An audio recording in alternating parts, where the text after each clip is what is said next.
Cosas que sabemos de hoy está dedicado a los telescopios. Es tan sencillo como que no los hubo hasta el siglo XVII. Toda la astronomía se hacía a ojo pelón, y si eras medio hipermétrope como yo, pues tus oportunidades de ver el cielo eran, veías la luna y borrosa, ¿no? Lo demás eran, algunos ni mancha de luz se llegan a ver. Pero en un momento dado se inventó cómo ver el universo, cómo poder ver el universo, y ahora lo vemos en muchísimas frecuencias de onda, de radio ultravioleta, rayos X, rayos gamma, infrarrojos, etcétera, y nos permite conocerlo. Así que es una pequeña historia de lo que hemos hecho para ver el universo.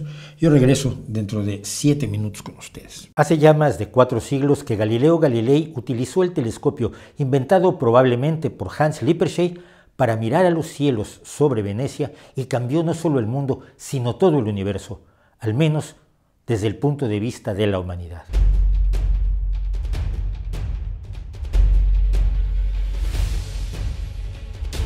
Los conceptos que el ser humano había desarrollado sobre el universo que lo rodeaba habían estado hasta entonces limitados únicamente por lo que se podía ver con el ojo desnudo en una noche despejada.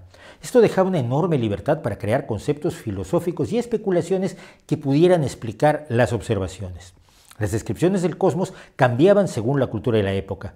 Por ejemplo, para los indostanos, según el antiguo Rig Veda, el universo vivía una eterna alternancia cíclica en la que se expandía y contraía latiendo como un corazón.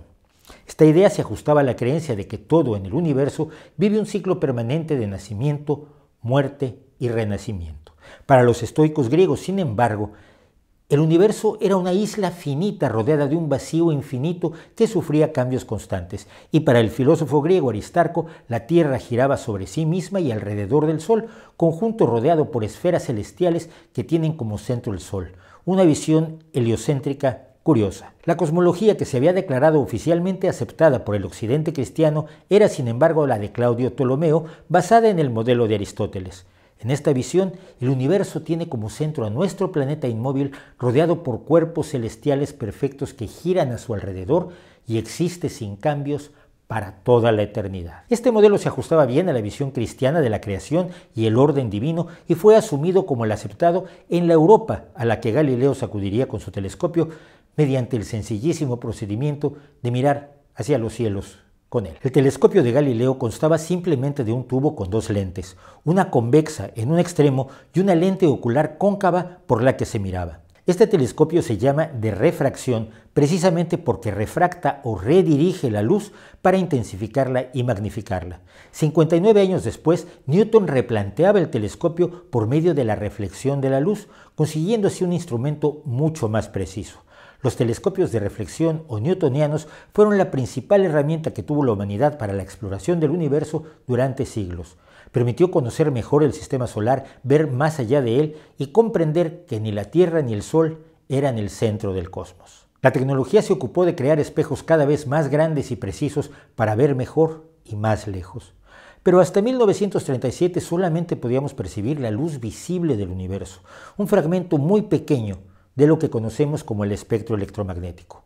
En las longitudes de onda más pequeñas y de mayor frecuencia que el color violeta tenemos los rayos ultravioleta, los rayos X y los rayos gamma. En longitudes de onda más grandes que el color rojo y a frecuencias y potencias más bajas están la radiación infrarroja, las microondas y las ondas de radio.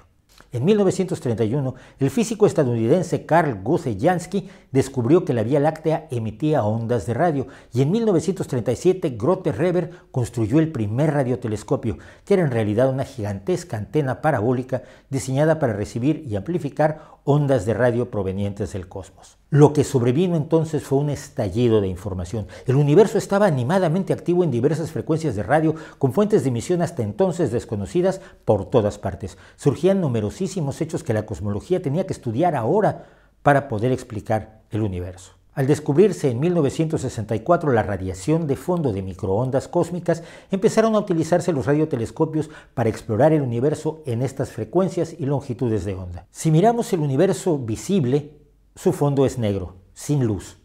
Pero si lo miramos en las frecuencias de las microondas, hay un resplandor de microondas que es igual en todas direcciones y a cualquier distancia. Este asunto resultó sorprendente. El estudio del comportamiento del universo a nivel de microondas nos permitió saber que la radiación cósmica de fondo, descubierta por Amo Penzias y Robert Wilson en 1964, era en realidad el eco del Big Bang, la gran explosión que dio origen al universo, y es una de las evidencias más convincentes de que nuestro cosmos tuvo un inicio hace alrededor de 13.800 millones de años. Sin embargo, las microondas más cortas no pudieron ser estudiadas a fondo sino hasta 1989, cuando se puso en órbita el telescopio orbital Background Explorer. Las microondas más cortas son absorbidas por nuestra atmósfera, debilitándolas enormemente, mientras que en el espacio se las puede percibir y registrar con mucha mayor claridad. La exploración espacial también permitió poner en órbita otros telescopios que detectaran niveles de radiación de los que nuestra atmósfera nos protege.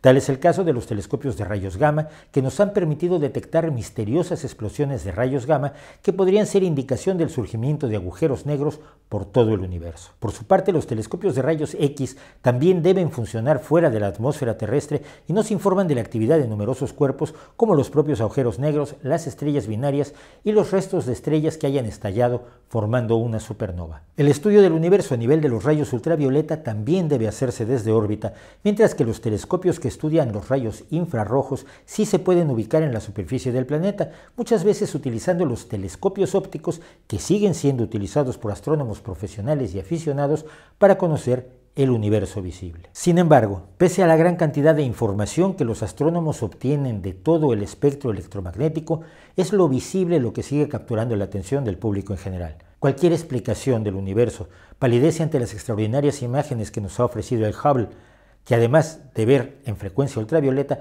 es ante todo un telescopio óptico. Liberado de la interferencia de la atmósfera, el Hubble nos ha dado no solo información cosmológica de gran importancia para entender el universo, nos ha dado experiencias estéticas y emocionales enormemente profundas al mostrarnos cómo es nuestra gran casa cósmica. Aunque el telescopio espacial Hubble es en realidad una colaboración entre la NASA y la Agencia Espacial Europea, ESA, Europa tiene también un programa propio de telescopios espaciales. Hace ya 10 años se lanzaron 2 telescopios orbitales que ya han empezado a ofrecer resultados, el Herschel de infrarrojos y el Planck dedicado a las microondas de la radiación cósmica.